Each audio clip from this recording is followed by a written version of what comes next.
Good morning.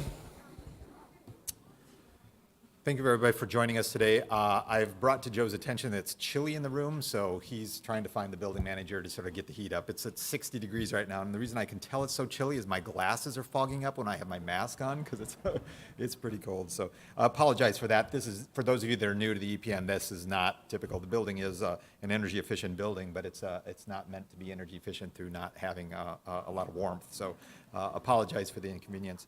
I want to welcome everybody that's joining us online today. We have a great crowd here. For those of you that can't see, they're online. I think we have about 100 or so folks that registered to be present here, and we had about a couple hundred register for online, and I know we're up to about 150 already so online. So we welcome you all from wherever you are in the state of Ohio or across the world. We're looking forward today to talking about the interactions between human populations and large carnivore species in Ohio and around the world. My name is Jeff Sharp, and I'm the director of the School of Environment and Natural Resources here at Ohio State University. I want to thank the Center for Human-Animal Interactions Research and Education, known as CHAIR, for helping us plan today's program. You'll be hearing directly from that team soon. It's a joy to serve coffee, juice, and tea, and to see many faces here in this room today while maintaining Ohio State's safe and healthy protocol standards. Joe and Cecil are on top of these standards, and we plan to return to our regular breakfast food offering at our March program. We appreciate your patience and understanding of these accommodations. For those of you that are regulars to the EPN, we normally have a breakfast here. It's been whiplash, as all you know, in terms of dealing with COVID, so the university sort of declared no food, but we've gone back on that now, so we are now allowed to have food once again at events. So we'll be bringing the breakfast back next month, and so when you join us then, we'll be able to have a continental breakfast for you. If you look at your program at your table, you will see the individuals listed who chose to sponsor a student today for EPN's activities. I want to thank those individuals. These sponsorships allow students to participate for free at all of our year-round monthly events. Those wearing a name tag with a red circle were student sponsors today. Those marked in italics in the program and sporting a star on their name tag went above and beyond to sponsor 4 or more students while registering. Thank you. It's important to note that one of the goals of the EPN is to bring students and professionals together. So if you are at a table with students and you have a chance after the program, please reach out and introduce yourself. And if you're a professional here, we'd love for you to have some time to take some time to interact with the students. Just for people's reference, who all here in the room is a student? So it's great to see so many of you here today. Thank you for joining us, and it should be a great program for you. There's a QR code located at your table that will take you to an online digital brochure. Please take a photo of that QR code to see the brochure, or the digital brochure. In our pursuit to reduce the material waste created through our events, we are reducing the number of printed brochures we distribute and increasing our provision of digital information this year. We're expecting possibly up to 300 live stream participants this morning. Molly Bean from the School Environment Natural Resources Communication Team is on the live stream now, providing instructions to our YouTube users about ways to interact and ask questions through that medium. Thanks, Molly. And for those of you that have friends, that if you've enjoyed the program, just know that while we're live streaming, we also record this, and it will be available on our YouTube channel within a day or two. So if you want to sort of check that out or share it with friends, you can. Moving on to today's program, please review the bios for each of our speakers located in your brochure. I want to acknowledge that our school holds great respect for the land and original peoples of the area where the Ohio State University campus is located. The land that Ohio State occupies is the ancestral and contemporary territory of the Shawnee, Potawatomi, Delaware, Miami, Peoria, Seneca, Wyandotte, and Ojibwe and Cherokee peoples. Today, individuals from a broad range of indigenous backgrounds call Columbus and Central Ohio home. As a land-grant institution, we pay our respects to ancestors, elders, and relatives, relations past, present, and emerging. Initially, the EPN and Chair had plans to host Dr. José Bao in person for a full slate of programs in partnership with the Columbus Zoo and Aquarium, ODNR Division of Wildlife, and others about opportunities in the diverse career paths and pathways that contribute to conservation of large carnivore species and other charismatic megafauna. COVID continues to make these arrangements challenging, and as an alternative, chair leaders, Professor Kelly George and Madeline Winans, will host an information and networking and career chat following this event that will start at 9:45 across the hall in the Cleveland Ballroom.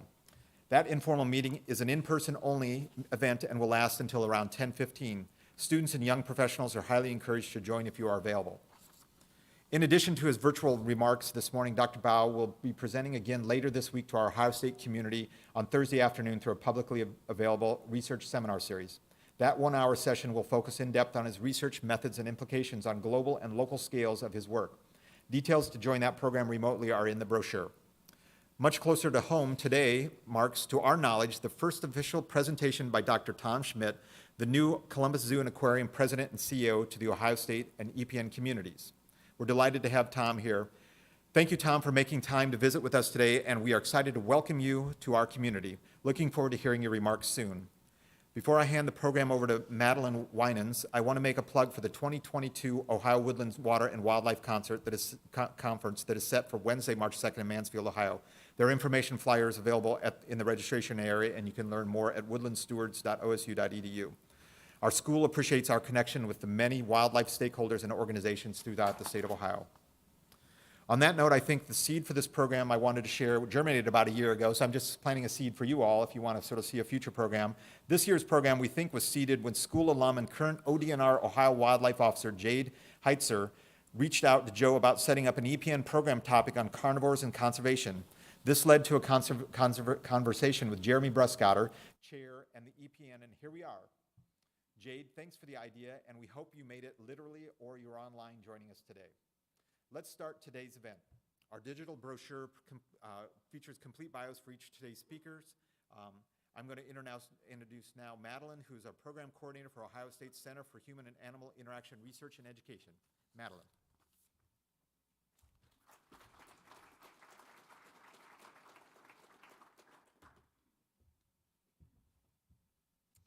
All right, good morning.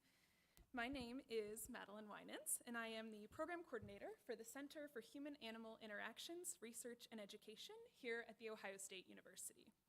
Our co-director, Dr. Kelly George, is joining us this morning also. We are honored to be co-hosting the event this morning with the Environmental Professionals Network, and we are very grateful to all of you for joining us both in person and those of you joining us virtually. The Center for Human-Animal Interactions, Research, and Education, or CHAIR, was started in 2017 here in the College of Food, Agricultural, and Environmental Sciences. And it was envisioned to be a leading authority in developing guidelines to improve human-animal interactions and to promote positive welfare for all. To do this, CHAIR has developed a membership network of internal and external experts to lead innovative research and develop educational and outreach programs in all three of our focus areas. And our focus areas are companionship and zoea, which is the human health benefit of interacting with animals, welfare and behavior, and then conservation. CHAIR's internal experts come from the Department of Animal Sciences, School of Environment and Natural Resources, and the colleges of veterinary medicine, nursing, public health, and social work, all here at the university. CHAIR also partners with several external members, including the Columbus Zoo and Aquarium and the Wilds. We're very proud that our program today features two CHAIR members, Dr. Stanley Garrett of the School of Environment and Natural Resources, and Tom Schmid from Columbus Zoo and Aquarium, which has been one of our longtime and most supportive partners. CHAIR is unique in that for each of our three focus areas, companionship and zoea, welfare and behavior, and conservation, we make an effort to consider these interactions and the effects of these interactions on both the human and the non-human animal involved. And we believe that it's important to acknowledge that whether it's the relationship between someone and their service animal, between a visitor observing an animal at the zoo, or between humans attempting to live alongside wildlife, it's important to recognize that both the human and the animal are potentially being impacted by those interactions. And we strive through our work to aim to ensure that those interactions have the opportunity to be positive for both parties. This, of course, is particularly relevant to our topic of conversation today as we consider these interactions between some of our larger carnivore species and the human populations with which they are cohabitating. We believe that we'll only find successful strategies for conservation and coexistence that take into account both the interests of the wildlife and of the surrounding communities. And it can be quite tempting, I think, to look for simple solutions to some of these problems, to protect wildlife and conserve wild spaces, right? That's it. But if there's one thing I've learned, it's that these things are quite often never that simple. Throughout my career so far, I've had the opportunity to travel and to meet with some of the people working in front lines of wildlife conservation from all the way in South Africa to right here in central Ohio.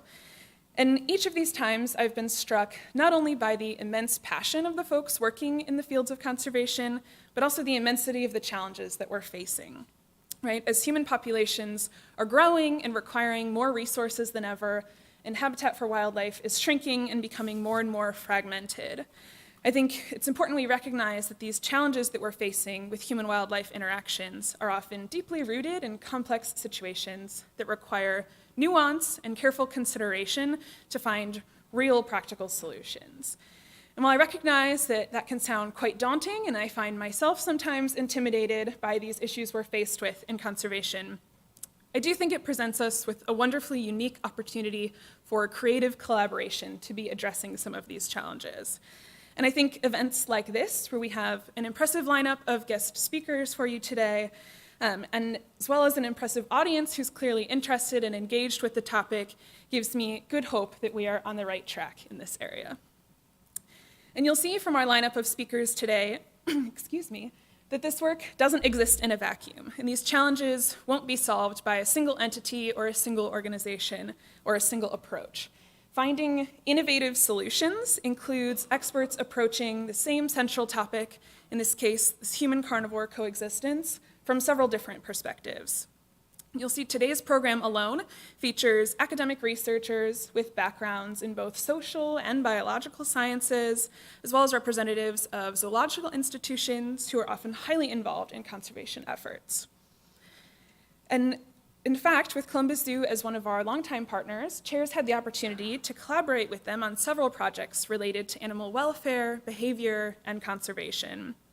And these projects, including my master's research, have provided us opportunities not only to better understand the animals in human care, but also gain insights to their wild counterparts and how we might be able to motivate zoo visitors in particular to take conservation action for certain species. Additionally, Chair hosts an annual student-focused program, which is a conservation short course with the wilds, a weekend-long workshop where students have the opportunity to engage in hands-on educational experiences with both wilds staff and with faculty from OSU who have volunteered their time, some of which are in our audience today. And students have an opportunity to explore some of these conservation-related topics of animal welfare and behavior, ecosystem health assessments, and many more, in an opportunity to give students the opportunity to broaden their understanding of the wide variety of disciplines that are involved in wildlife conservation. And we're very proud through that program and through some of our other projects to have been working with one of the leading institutions, zoological institutions, in their commitment to wildlife conservation. Today's program will likely not provide all of the answers. In fact, I can guarantee that it won't. That's not our intent.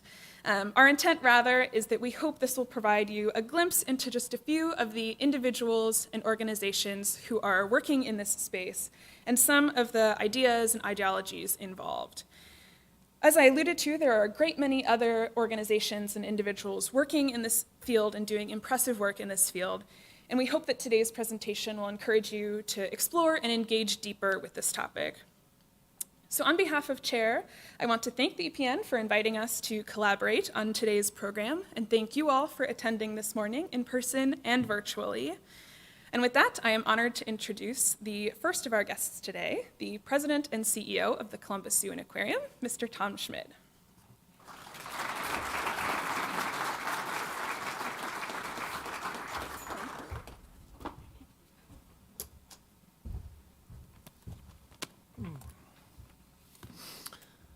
Let's see. Well, good morning, everyone. Can you hear me okay?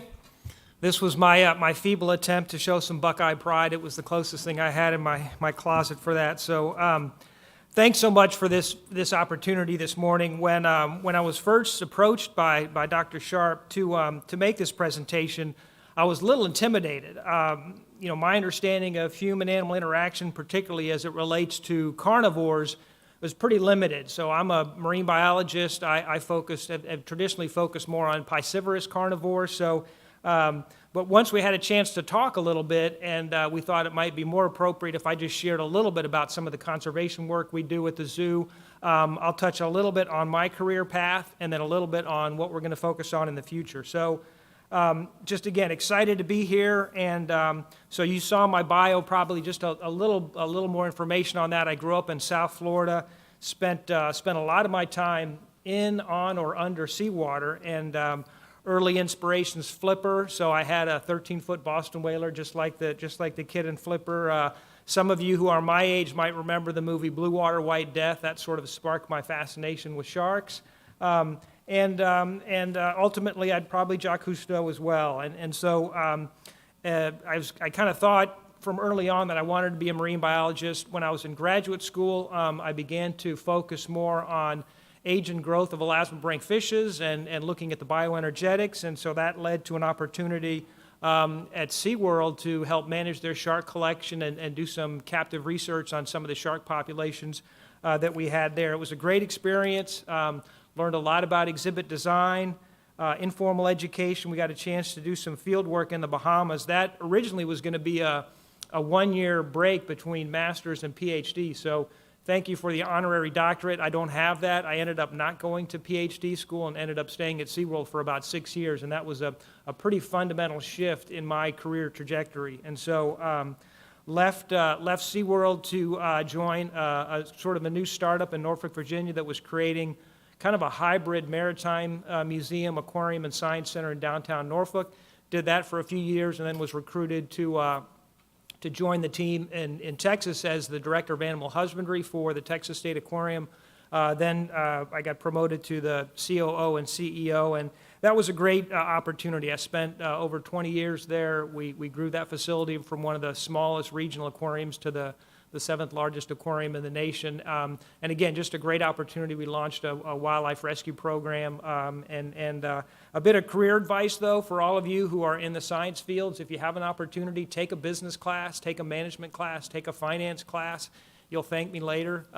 It's great to pursue science, but if you can get a more well-rounded career, you never know what opportunities may be out there for you. So that is probably my first and only advice that I'll share with you today. So last summer, I heard from a headhunter about the opportunity at Columbus Zoo, and I've known about the Columbus Zoo and Aquarium my entire career. It's very well regarded, obviously in Central Ohio, but around the zoo and aquarium community nationally and globally. And so the opportunity to come here was just remarkable. And what drew me in many respects was the wildlife conservation work, the work that's taking place out at the wilds, and just how impactful this institution has been over its nearly 100-year history. So I think a touch on a couple of points that Madeline made. You know, we don't do this work in a void. We have so many wonderful partners that we work with, state agencies, local agencies, federal agencies, NGOs here and around the world. Higher education institutions like The Ohio State University. I think I said that right with the Z first. So just excited to be here and share with you about what we do. So there's different ways how we measure our conservation impact. We certainly expend a significant amount of funding, anywhere from probably $2 to $4 million a year. And those funds really are generated from guests visiting the aquarium, or visiting the zoo and the aquarium, as well as some of the fundraising activities we do. And our conservation priorities really are focused on the recovery of threatened species and to the point here today, moving sort of from this human-wildlife conflict to human-wildlife coexistence. And we certainly understand that the best science needed for wildlife conservation does take in the human dimension, and we certainly continue to focus on that in our field work. There's an ancient African proverb our staff like to talk about. If you want to go fast, go alone. If you want to go far, go together. And so together is really how we accomplish our wildlife conservation work. This year we'll probably support somewhere in the neighborhood of 70 projects in about 24 countries around the world. And the work really is I look at it in a couple of different buckets. One of in some cases, there's urgent needs. So this could be emergency assistance to, for example, providing funding for SANCOB, which is the South African Foundation for the Conservation of Coastal Birds. We shared funding with them to support feeding a lot of different rescued cormorant chicks there. The zoo helped support work in Texas regarding cold stunning of sea turtles. So different critical wildlife rescue programs that are complementary to our larger wildlife conservation work. Multi-year partnerships, I think, are really where the future is. So commitments over many years to support wildlife initiatives, and these have ranged anywhere from elephant tracking studies, rhino projects in India and Nepal and Rwanda, giraffe projects in Kenya, and then getting our staff involved in a lot of these projects as well. So Partners in Conservation was a program that was launched over 30 years ago, and that's focused on helping gorilla populations, but also assisting people that live in these communities and really trying to come up with that proper balance of the human-wildlife coexistence. So in terms of other staff involvement, the wilds, as Madeline mentioned, a lot of great work happening out there. The scimitar, horned oryx, we were able to reintroduce some of those. I think long-term, if you look at the collections that we have at the wilds, some we think will be assurance populations, and certainly reintroduction is always going to be an important part of what we do, as well as sustainability of collections and human care. So painted dog, wild dog, Asian rhino, hellbender, just some of the species that we focus. And I think as many of you probably know the history of the wilds, it was reclaimed surface mine land, so the opportunity to do restoration ecology out there is pretty remarkable as well. So that continues to be a focus for us. And then we also focus wildlife conservation work that complements what we have in terms of our zoogeographic regions at the zoos. For example, in our shores area, the manatee program, we have been working with rescue and rehabilitation of manatees for 20 years. I think everyone's probably aware of the challenge that manatees are facing in Florida with the destruction of seagrass, and so we welcomed 4 calves earlier this year into our habitat now, and hopefully we can grow those animals up and release them in areas where seagrass is more plentiful. So ongoing program there. Polar bears in our North America region, obviously a big source of our conservation work. In the Australia region, we're focused on Tasmanian devil and orangutan, tree kangaroo, as well as pangolin. Heart of Africa, cheetah, lion, giraffe are all conservation focuses. And one of our longest partnerships is actually with The Ohio State University and DNR, focused on the Ohio DNR, and that's our Muscle Conservation Research Center. So that's a separate facility located just a couple miles from the zoo, and it was actually the first facility in the state and one of the few in the nation that actually is doing propagation of freshwater mussels. So kind of running the gamut from invertebrate taxa to vertebrate in almost every class. And then we also, along the way, like to recognize conservation heroes as well, so supporting others that are doing really meaningful and impactful conservation work. We have a Commitment to Conservation Award this past year that was given to Rick Hudson at the Turtle Survival Alliance for his work, and so we continue to focus on that. Advocacy, that's an important role, I think, for any public institution like ours, any cultural institution that can take a stance on important projects, from the America the Beautiful initiative, 30 by 30, trying to save 30% of our wildlands, and then even our Safari Golf Club. So we own a golf course, and it's actually been certified by Audubon as a cooperative sanctuary. So only about 2% of golf courses in the entire nation have that designation. So we sort of like to say that our greens are even green out at the Safari Golf Club. So that's kind of just a quick summary of our conservation work. Sustainability, obviously a big part of that. I won't go into that too much, but that continues to be a strong focus for us, both what we're doing internally and what we can share with the public to encourage others to take more sustainable practices.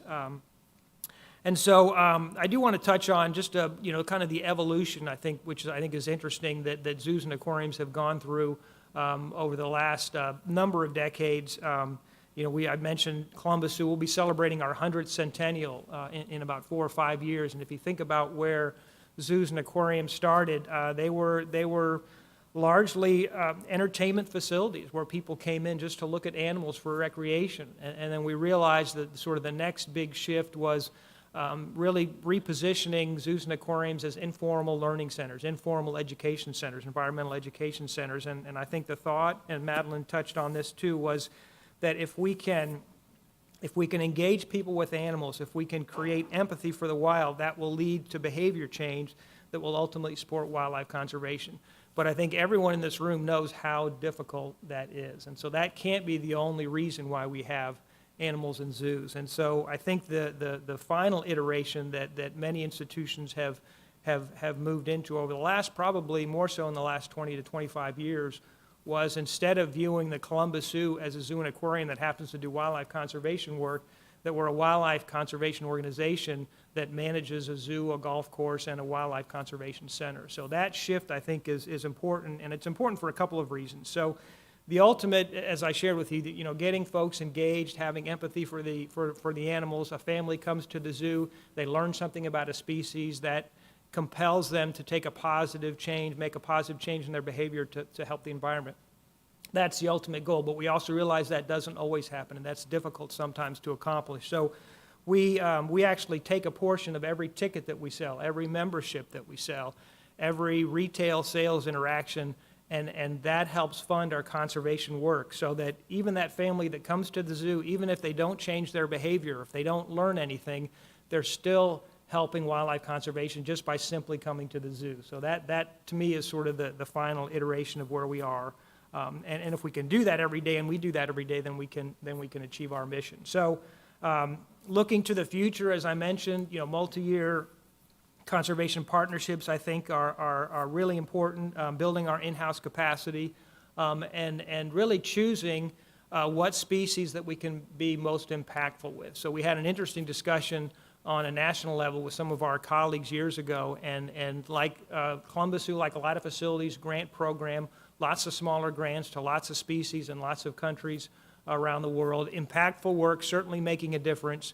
But there was the research scientists from Monterey Bay Aquarium provided an interesting example of a different approach they took. They decided that they wanted to save bluefin tuna, and so they focused on one species. It was multi-pronged, multidisciplinary, from advocacy to public education to conservation work to research, millions of dollars a year over a long period of time to save one species. And so I think that covers sort of the different spectrum that the zoos and aquariums are involved in. And that's one of the things that we're looking at now, is how we can be more impactful. Do we continue to choose lots of different projects in lots of different countries, or do we highlight certain taxes that are in critical need and we focus more resources and more multidisciplinary conservation work on those taxes? And so those are some of the discussions that we're having now, and I'm happy to share with you as we develop those plans in the future. So thanks so much, and I look forward to seeing you all at the zoo sometime. Thank you.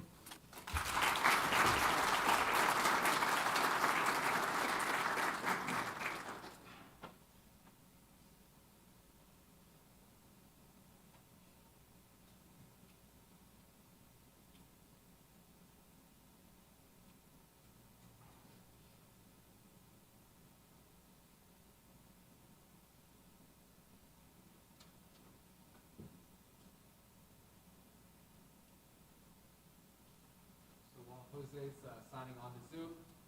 There's nothing we can do about the glare, so apologies to Jose in advance.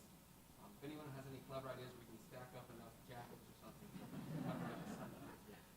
But he'll be with us in a second.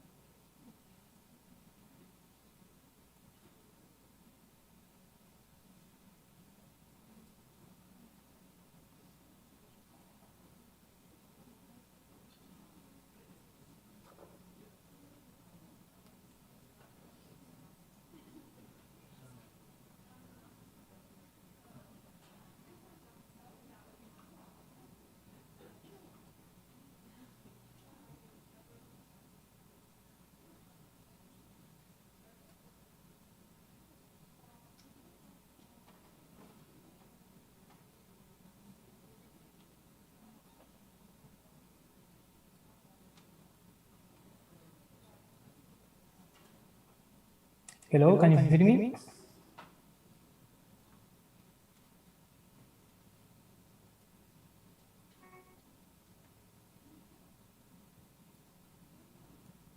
Yes, we hear you.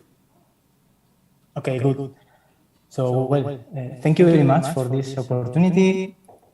I will share my screen for my presentation. Just 1 second.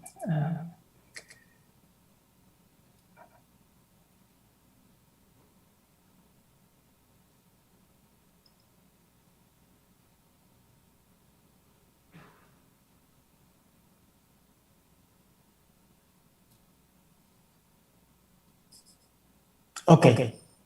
So as I say, thanks for this opportunity and Jeremy to contact me at the first time to propose this activity. Well, my intention with this talk is just to make some reflections about the conceptualization of coexistence with large carnivores.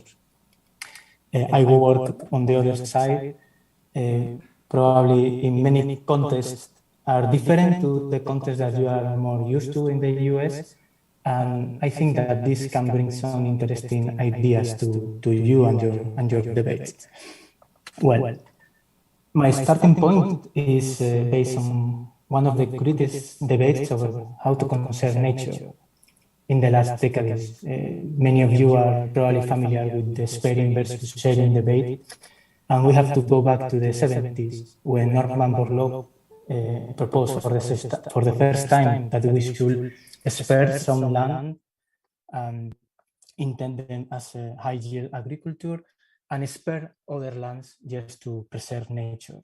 I think the extreme case for that is wilderness areas or national parks.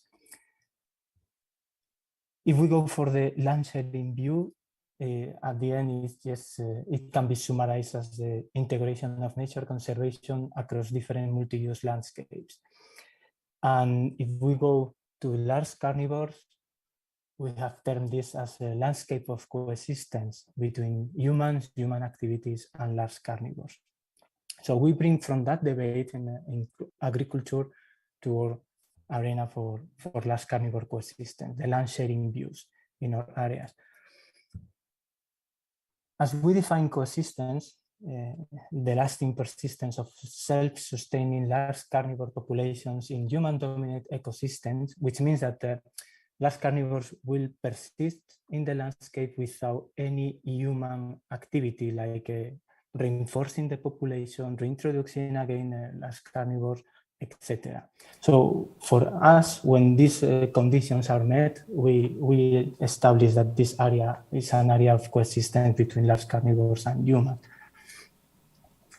And from the size of the large carnivores, all the evidence that has been accumulated during the past decades are showing that they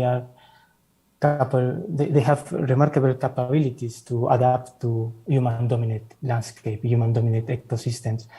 This leopard in Mumbai, just foraging during the night across the streets of Mumbai, is an illustrative example, probably.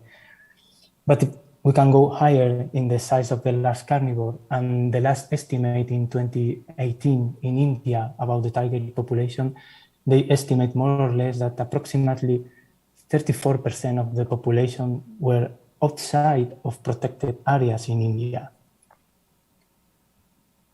If I come to my landscape, this is the case of the brown bears in the Cantabric Mountains, where we are sharing the landscape with brown bears in a very small spatial scale, I would say, or even wolves in different European or Asian landscapes. This is a pack of wolves just in the proximity of the city of Pune in India, with more than 6.5 million people living there.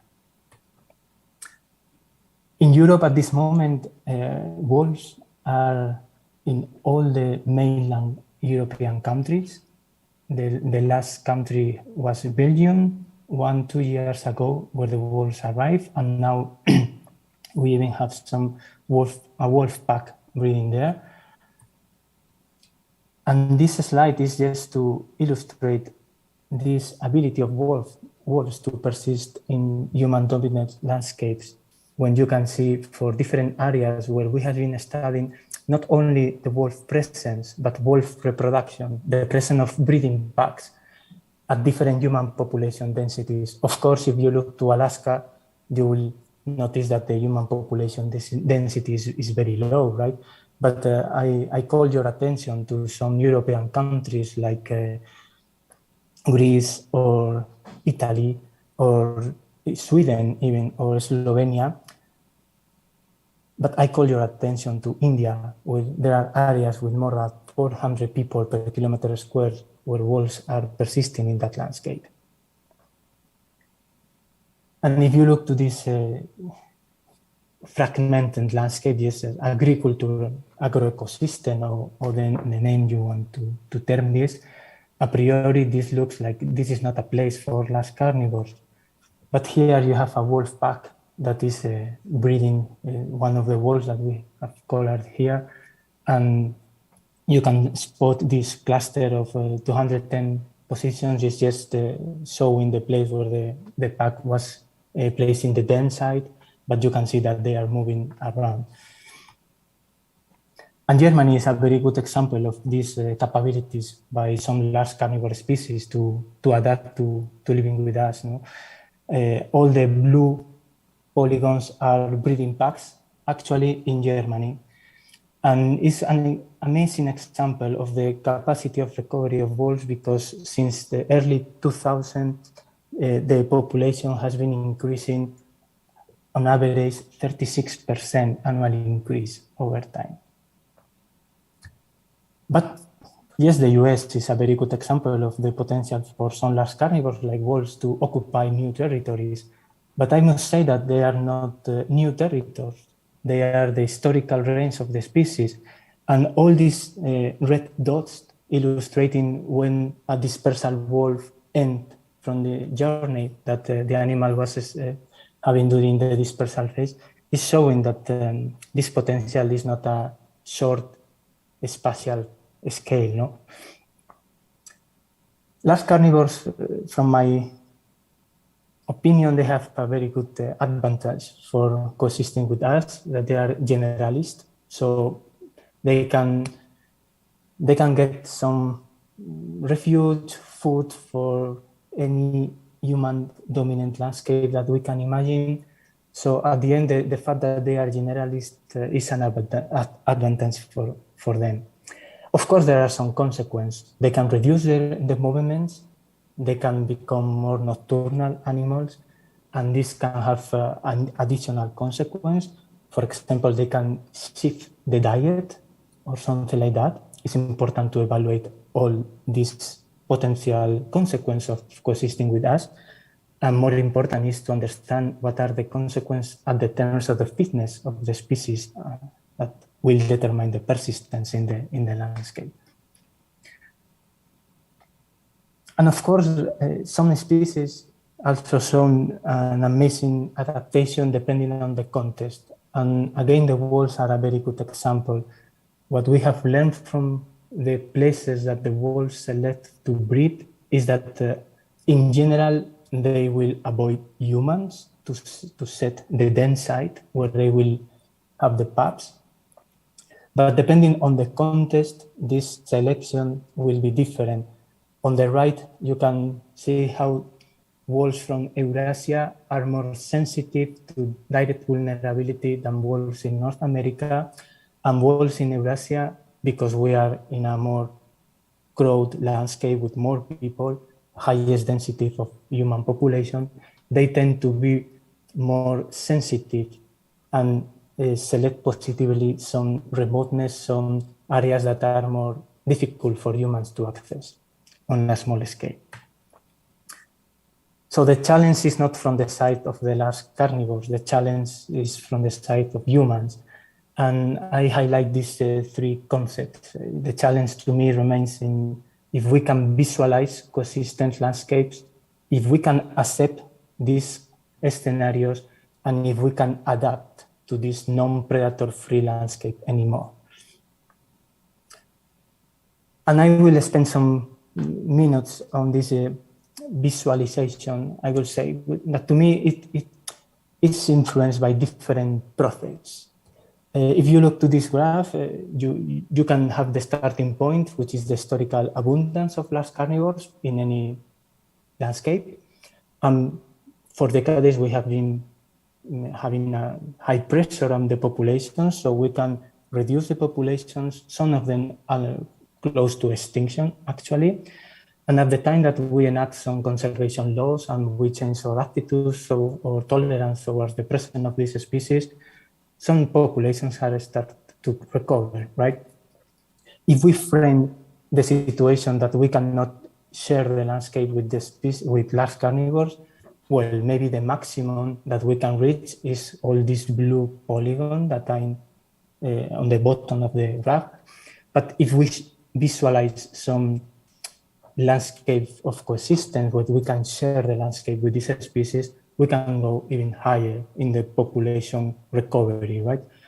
Of course, maybe nowadays it's difficult to visualize a full recovery of the historical range of the species. Urban or highly modified landscapes may not be actually a good place, but depends on the context probably.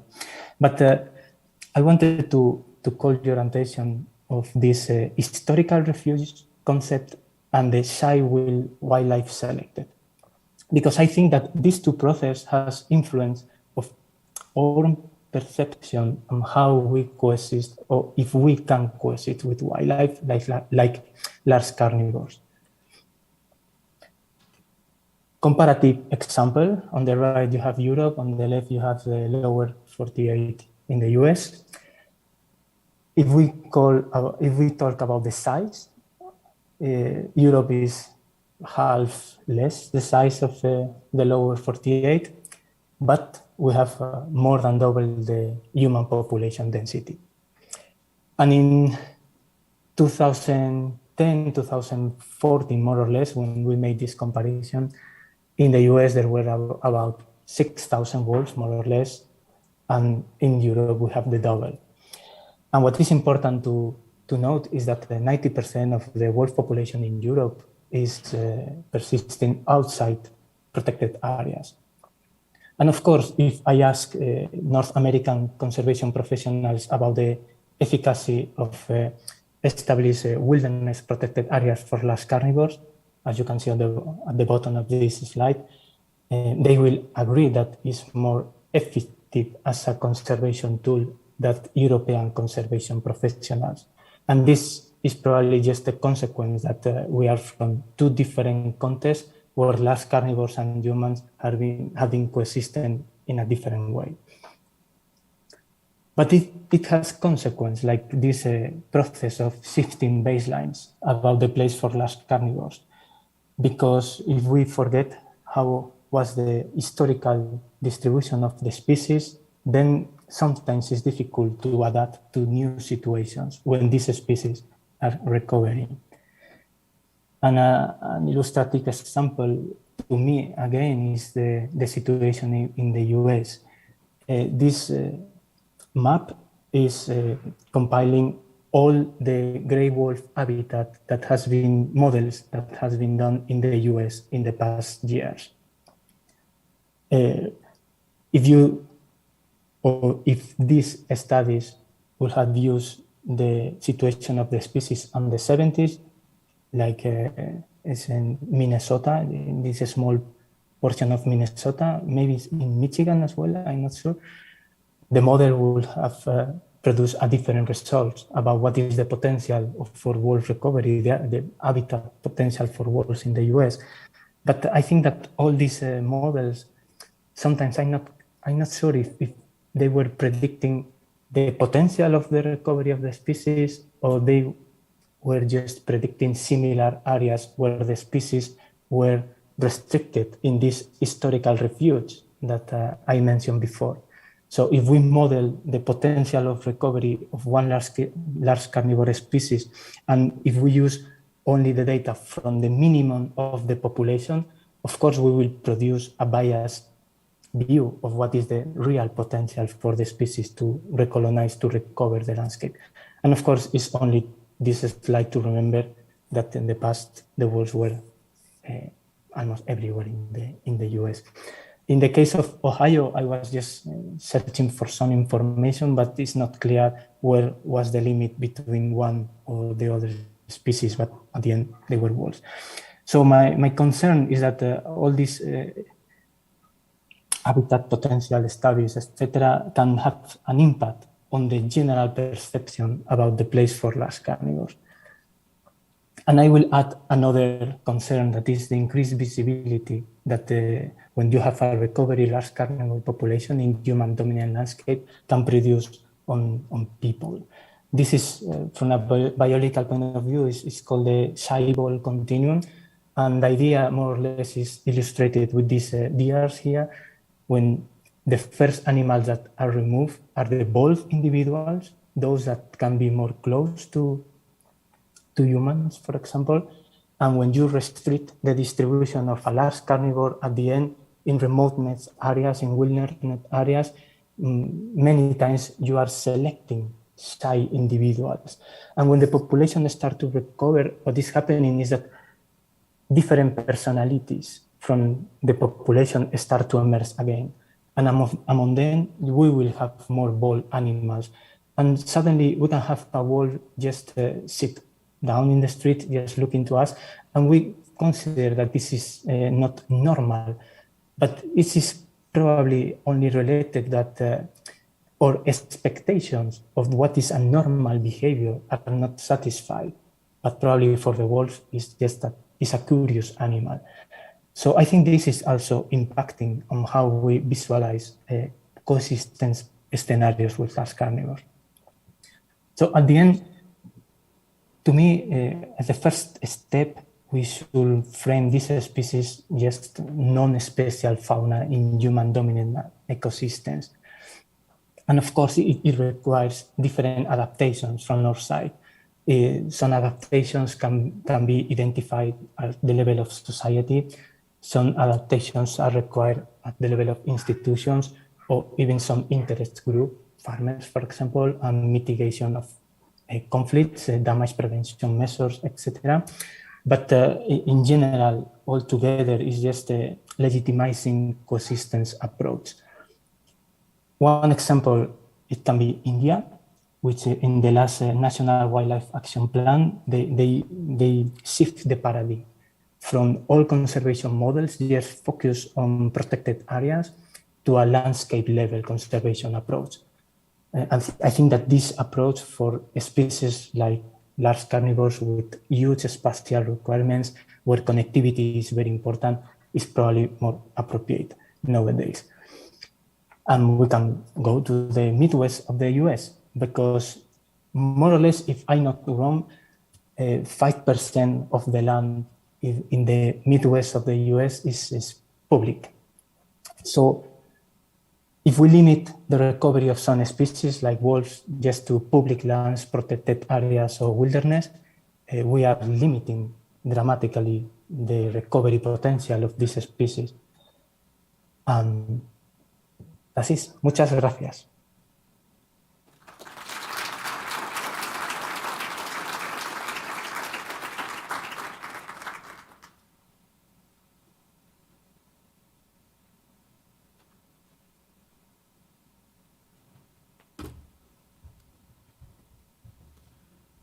All right, thank you. I'll get my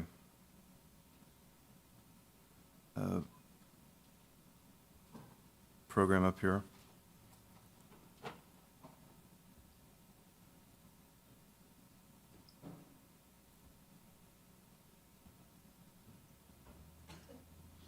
So I'm supposed to take care of the coyote part of the talk, the thing today. And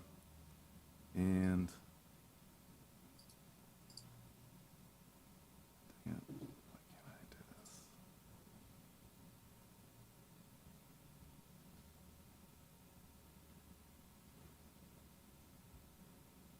All right.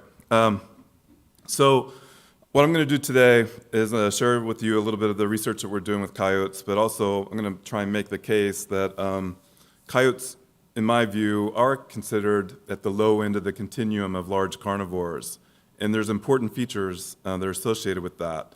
They also have an important role to play in terms of our relationship with large carnivores, the larger carnivores. And I'll make that case here in just a second. I want to point out that you are coexisting with a large carnivore today, like right now. So there are coyotes on campus, or at least they were as of a couple of months ago. So this is one of the images recorded by students from my class last fall. They go off in groups and they use remote cameras to document different mammal species. And so over in Waterman, this happens every couple of years. A group of coyotes move in and establish a residence there, and they stay there until the university doesn't want them anymore. But As of a couple months ago, you had a pack of coyotes. We had as many as 6 in one image. So you're coexisting, even if that pack is not there, there's a good chance that you're probably living pretty close to a coyote even now. So what I want to do is I'll give you a quick, brief background on coyotes and people in North America, make the case for coyotes as an excellent model for a human-carnivore coexistence, especially in the future for larger carnivores. I'll talk about the Chicago research that we're doing, and then I'll pull it back over to Columbus, back here. So real quick, the coyote is a uniquely North American species of canid. So they emerged, we think, maybe about 1 million years ago, not really sure, because there were a lot of other little medium-sized to large canids running around, and old fossils are kind of hard to distinguish after you get deep into prehistory. So we don't know exactly when they appeared, but at least 1 million years. So keep in mind what North America looked like back then. Many, many larger predators, many more than we have today. And this animal had to be a predator as well as avoid the larger predators, which makes them super smart and extra good at what they do. Way smarter than the larger carnivores. So this was their range in North America, roughly. No one really agrees on this, but we do know that they were found pretty much west of the Mississippi prior to the 1850s. And then from that time, as the larger carnivores, and especially the eastern part of the US and Canada was opened up, the landscape was changed, then coyotes dramatically expanded their range. And I haven't updated that map. It's actually an underestimate of their range now. So they're found all the way up to the Arctic Circle, and they just crossed the Panama Canal a few years ago. So now they have a whole other continent wide open for them. That's pretty rare among mammalian carnivores, to more than double their range. And they've done that in the face of tremendous persecution. So this is one of the characteristics that make them, that they share in common with the larger carnivores, is that in the last 150 years, we spent a lot of time and effort to remove the landscape and remove large carnivores from the landscape. More coyotes were killed than wolves, bears, mountain lions. Coyotes, primarily, and yet they could withstand it, and this is how they responded. So they increased their range and they've increased their abundance. So they weren't native to Ohio, they occur everywhere in the state now, and they occur in abundance higher than what they did before. This is all in the face of the least amount of regulation of any game animal, least amount of protection. So they've done this on their own. They've basically bent us down to their will. So this is still going on today. So we have coyote hunt contests going on. We have, as I said, the least amount of protection of any game animal, so you can hunt coyotes year-round. Pretty much, there's no bag limit. You can kill as many coyotes as you want, and you'll never get rid of them. So that's kind of a little bit of the history. The last remaining habitat for them was the cities, and especially in the Midwest and the eastern part of North America. They did not occur in most metropolitan areas prior to the 1990s. In the late 90s and early 2000s, they began to move into the cities, and that's going to be what I'll be talking about in just a second. That's a notable thing because they have another characteristic that they share in common with the larger carnivores, and that is they can kill large prey, and in certain systems, they kill the largest prey. And then they also are a risk to us in terms of our domestic animals as well as to us personally. It may be a small risk. There can be a perceived risk that is kind of disarticulated from actual risk, but there is a risk. In terms of alpha predators, so their ecological role, they're the perfect size energetically to be able to live completely off of small animals. In fact, that's what they're really good at, is taking advantage of small prey. But when conditions warrant it, they can kill large prey. They can kill prey much larger than themselves, just like many of the larger carnivores. So this is a pair of coyotes, the alpha pair from our study area in Chicago. They killed that doe. That doe is healthy, outweighed both of them together, but they killed her. They can do that. These are pictures of another project that I did a few years ago up in Nova Scotia, off of the coast of Nova Scotia, Cape Breton Island.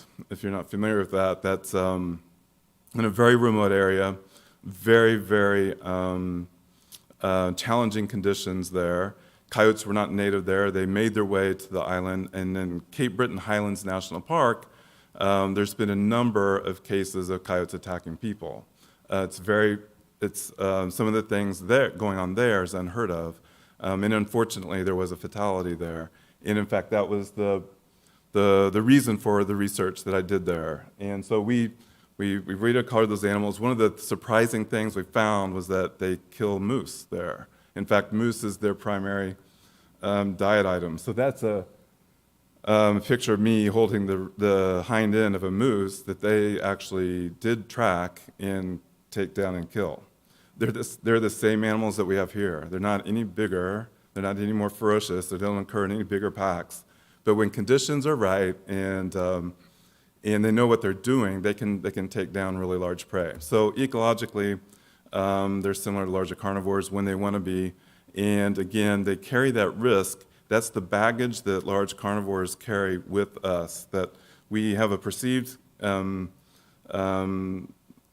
perspective of risk with these guys. Again, which makes this interesting to have this animal that can, and very rarely has attacked people, actually makes its way into the cities. So coyotes in Chicago, this is the Chicago metropolitan area, again, didn't occur there until the 2000s. We began our project in the year 2000, and it was supposed to be a one-year study at that time, and it's blossomed into this 22-year study, or will be 22 years in next month. And over the years, we've basically addressed many, many different objectives. I'm not going to go through all of these. In fact, I only have a few minutes, so I'm not going to go through hardly any of these. But we have taken a deep dive into many, many different aspects of the ecology of this animal, but also the relationship of this animal to us. Keep in mind that even when we're looking at things like population genetics, the diet, the social structure, the ecological role, the baseline that's funding all of that is risk. It's people being afraid of the animals. That was what started the project, and that still is the primary funding mechanism. So in Chicago, we live trap these animals. So that's one of our animals. That's a recapture. So you can't tell probably, but that's an ear-tagged animal with a radio collar. That's an alpha male. And we take them to the lab. We process them. We measure them. We take samples from them.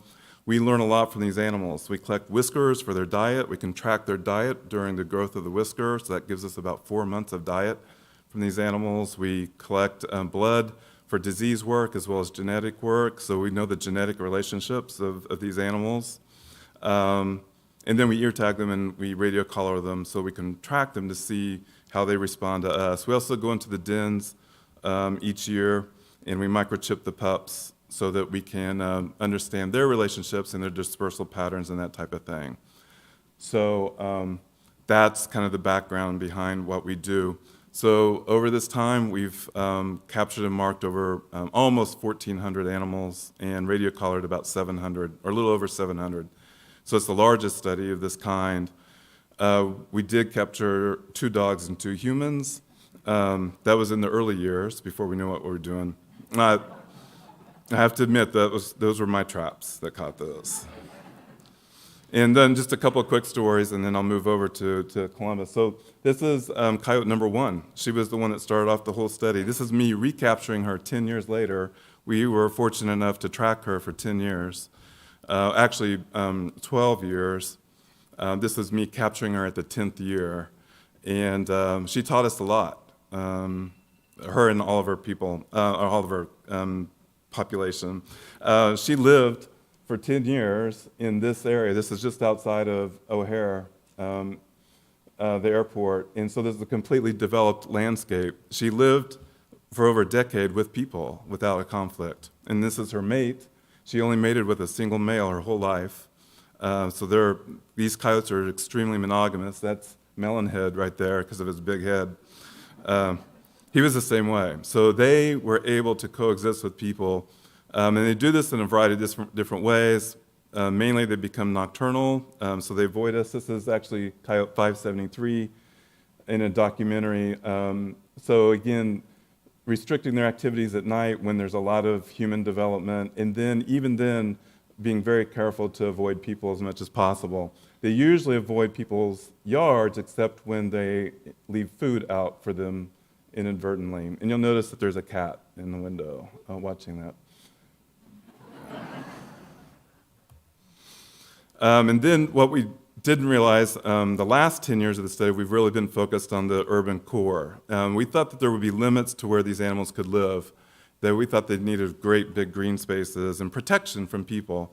But this is actually the downtown area. This is downtown Chicago. The darker areas are the shadows of the skyscrapers. The Navy Pier jets out into Lake Michigan. Those yellow dots are her satellite locations. So this is Coyote 447. At that time, she lived there for 5 years. She was the most urban coyote. She had, we estimated, about 750,000 people in her territory. So she's sharing space with 750,000 people. This is Coyote 748. He's actually standing guard over his den. That's across the street from Soldier Field off of Lakeshore Drive. He was an interesting animal. A very good father. Again, that's the top of the parking garage. You wouldn't realize that because of the trees, but that's because of green architecture. And because they allow that gap in the concrete, it also provided opportunities for coyotes to den. Let me see. I'll show you. So this is Coyote 881. This is what it looks like at night downtown. This is not far from Lakeshore Drive. And this is her life overnight. So again, she's totally nocturnal. They use the sidewalks just like we do, and the roads.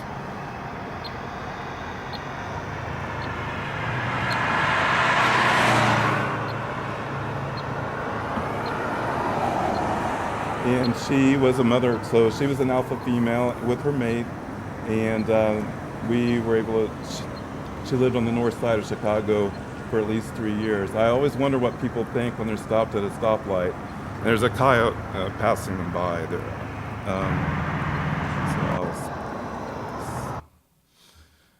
So real quick, coyotes are a part of the city. They've established that. I don't know of any city anywhere, and I've worked with many other cities since we've been doing this study. No city wanted coyotes there. That was never a goal of any city. But they decided they would establish their residence there. In most cases, they're healthy, they're robust, they're growing populations.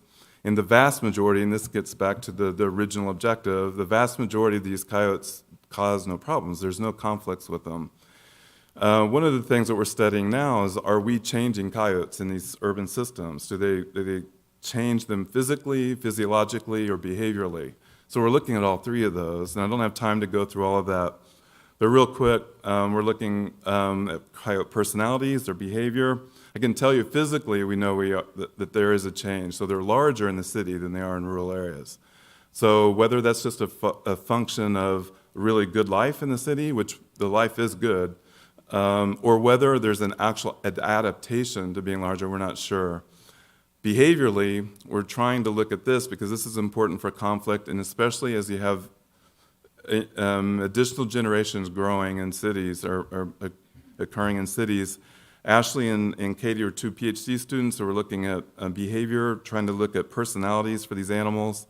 And one of the things that Katie did was novel object testing. So she used rings and a yard gnome, and we placed them in our territories of our coyotes and documented their behavior in looking at see whether or not the behavior changed with different levels of urbanization.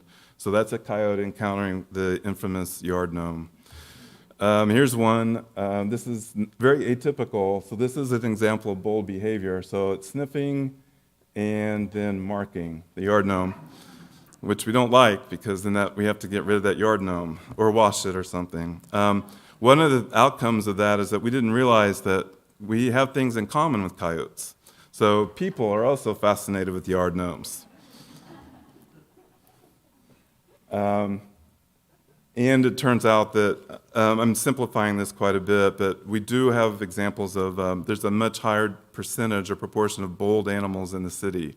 So now we're looking at that genetically to see whether or not there's a genetic linkage to that, to see if there is some selection for boldness. That does not mean aggression, so there's a difference between aggression and boldness. And then going back to the conflicts, of the 700 plus radio-collared animals that we've been studying over 20-some years, none of them have bitten a person, and only 5 attacked a dog. And I use attack in quotes. I don't have time to go into that, but you have to use that loosely. Of the more detailed behavioral study in the more recent years, of 137 animals, 5% were reported as nuisances, but only 1 was aggressive. That's 1 out of 137. And aggressive, again, it didn't bite. It was just simply threatening, at least in the opinion of people. So that's Chicago. Lastly, I'll bring it back to Columbus. So we don't know whether or not the things that we find in certain cities are applicable to other cities. And so that's the next stage, is how consistent is this relationship between people and coyotes across different cities? Are coyotes responding the same way? And so in collaboration with the USDA National Wildlife Research Center, we're doing a multi-city study. We conducted novel object studies in Columbus, Chicago, and Cleveland. I don't have time. We're actually in the process of analyzing the data. Again, we're trying to see whether or not we have similar data across sites. Now, this is a different kind of novel object work compared to what we were doing before. The USDA folks had a really boring kind of novel object, not like a yard gnome, so not very creative. It's just 4 stakes and a rope around it.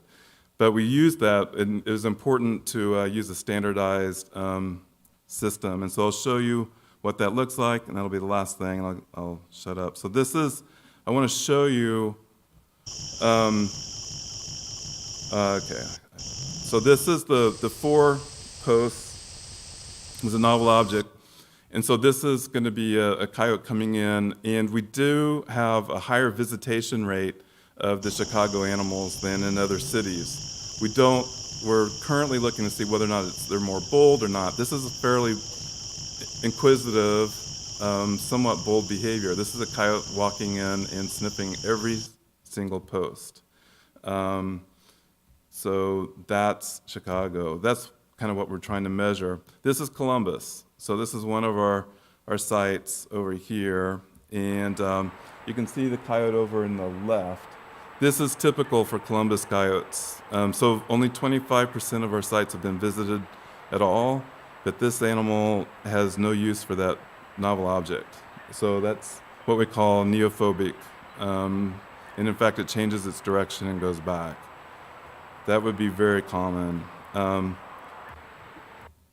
Here is another example of that, and then, let me see, I'm done. So here's another one at night. This is just 2 hours later, different coyote, and again, it comes closer, but it will not go into the square, and it will sniff one of them, but you can tell it's very nervous and uncomfortable. So that's that group. Now, again, I said we have things in common with coyotes. This is one of our sites, and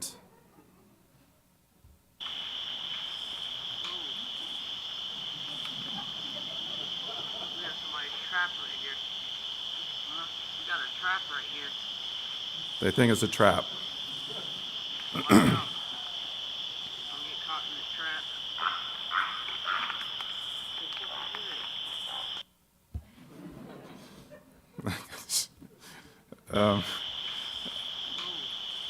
I gotta show you this. All right. They got a deer thing right there. Watch out. This might be a trap. See, pretty neophilic. Look, you see that? Or neophobic, I should say. Neophobic. See, shoot, come on. It's hanging up.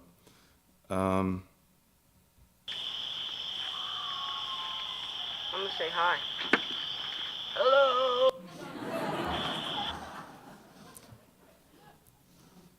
Lastly, I want to just make a point. I don't have time, but I do think that, okay, we may be changing coyotes to some degree in the cities, but I do know that they're changing us to some degree. Most of the cities have changed their management policies regarding coyotes to one of more tolerance. Again, that wasn't because they've suddenly become appreciative of coyotes in the city. It's because they understand that it's kind of a futile exercise to get rid of them. I just have an email that I have to respond to right now from Galveston in South Texas. They are checking to see they're going to change their policy to one of we're going to not get rid of them every single time because we're continuing to do that year after year. Well, they've finally joined the crowd. So tolerance is starting to change some with these animals. That means that people are beginning to understand that there is a certain level of risk maybe that they can put up with, and perhaps willing to change a little bit of their own behavior, such as not putting out food necessarily, or watching your pets a little more closely to allow some coexistence with these animals. That could set the stage for letting maybe a higher degree of tolerance occurring in, say, rural areas for larger carnivores. Thanks.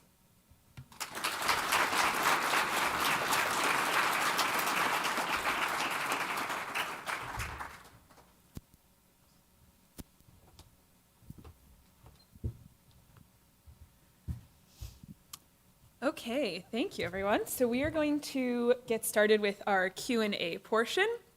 So while we're filtering in questions from the live stream, and I think Joe is going to make his way around with the microphone if you have questions in our in-person audience, I will get us started with a question that came in from the live stream from Joe, I believe, on the live stream, who asked, I'm going to pose this to Stan and Jose both if you're still with us, kind of back to basics, how would you define conservation? I'll let Jose. Okay. I'm not sure. Do we have Jose able to take questions?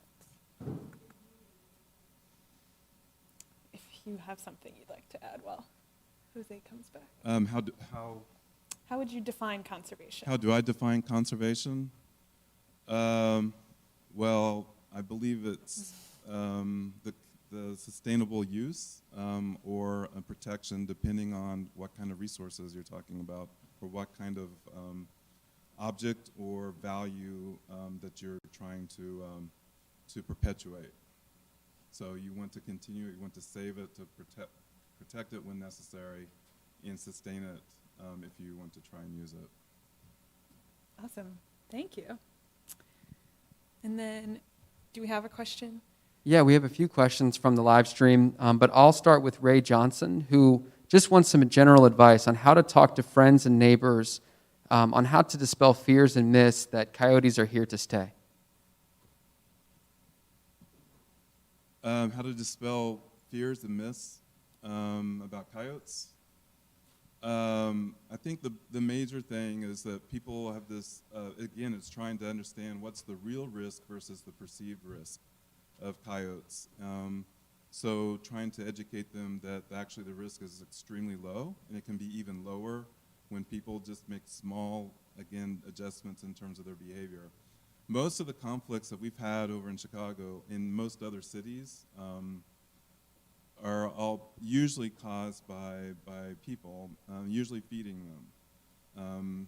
So I didn't have time to tell you coyote stories, but we have examples of animals that are getting fed by people. Not all coyotes that are fed by people become bold or aggressive or a problem, but of the ones that do, almost always are being fed by people, either intentionally or unintentionally. So there's some small actions that can be taken in actually then coyotes will maintain their fear of people. Sorry, trying to mute.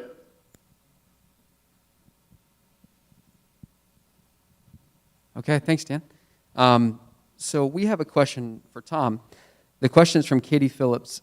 Is the Columbus Zoo conducting research on animal disease in Ohio? Thank you, Katie. One of the things that we're focused on, and actually there was a news blip recently regarding avian flu. So we do have, we are part of a larger network that does monitor incidents of avian flu, and for twofold. Obviously, we want to make sure to protect the bird collections that we have at the zoo, but also we could potentially be an early indicator if we see disease coming into the area. So. And I think there was an issue recently with some wild turkeys that had some issues. So that's and there are probably others, but I know that's one that Columbus Zoo and a lot of zoos around the country are really focused on. All right, so then I know we have quite a large student audience with us today. We heard a piece of advice from Tom for students in the audience who are interested in getting involved in conservation. So Stan, if you have any singular piece of advice you'd give to students interested in entering this field? A singular piece of advice? Or several. I would say just try to get as much experience as you can. So volunteer, intern when you can. Basically, the experience. School is important, but experience is equally, if not more important. And whatever it takes to get it, try. So in my case, I volunteered. I couldn't get hired to save my life. So I had to volunteer. I volunteered for years before I finally got into a graduate program. Awesome, thank you. And then I think I saw. Yeah.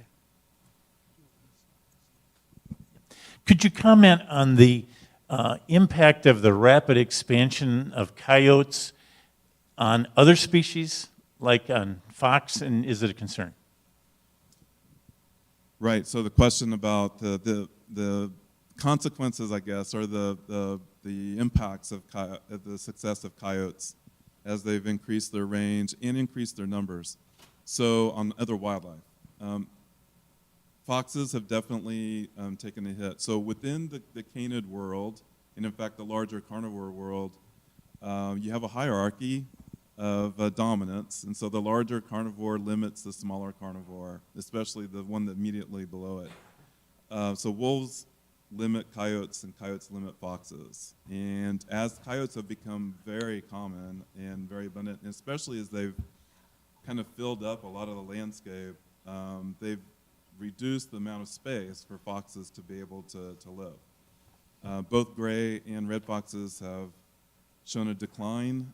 Gray foxes in particular have shown a decline. We did a very small gray fox study in Chicago because actually prior to the 2000s, I remember when I'm not from Chicago, when I got there, I saw gray foxes there that were almost as common as raccoons.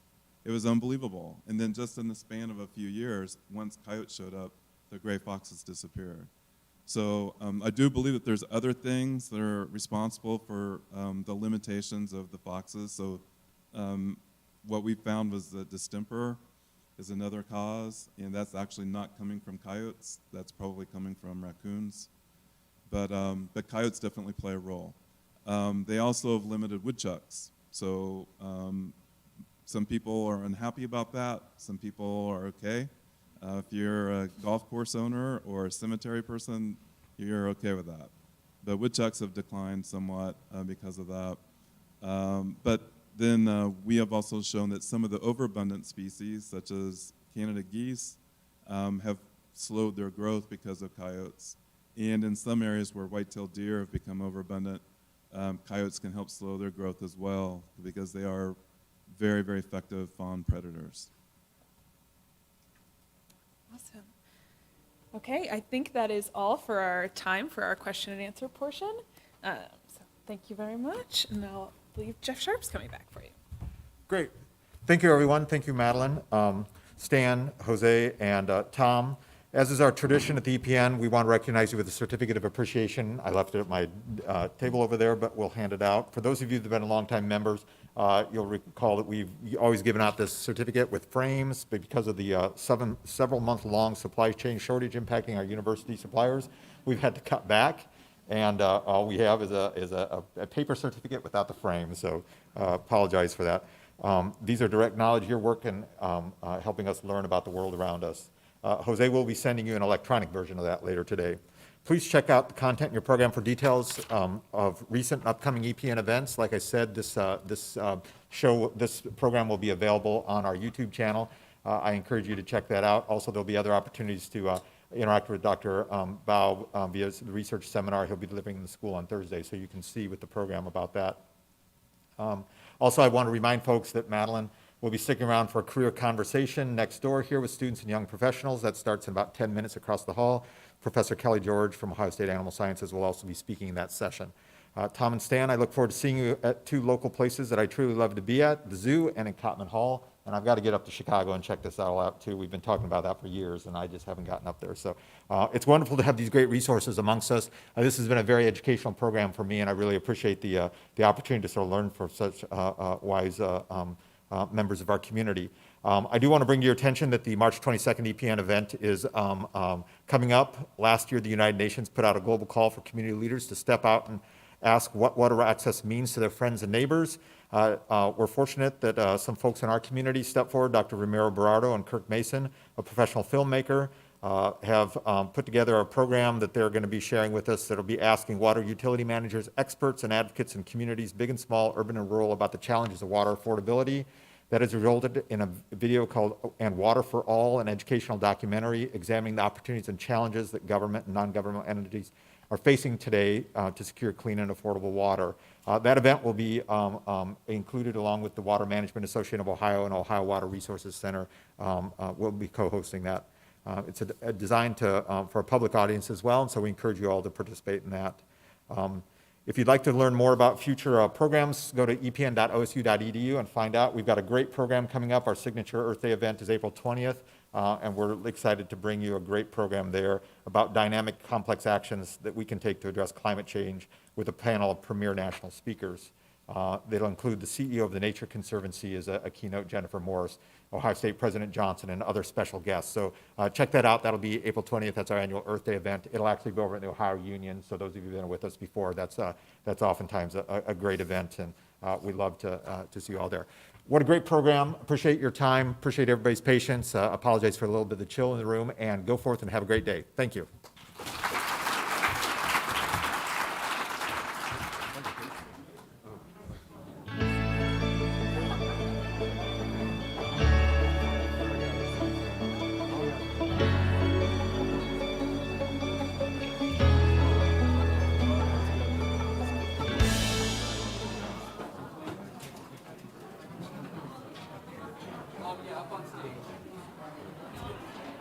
We're going to take a quick picture here.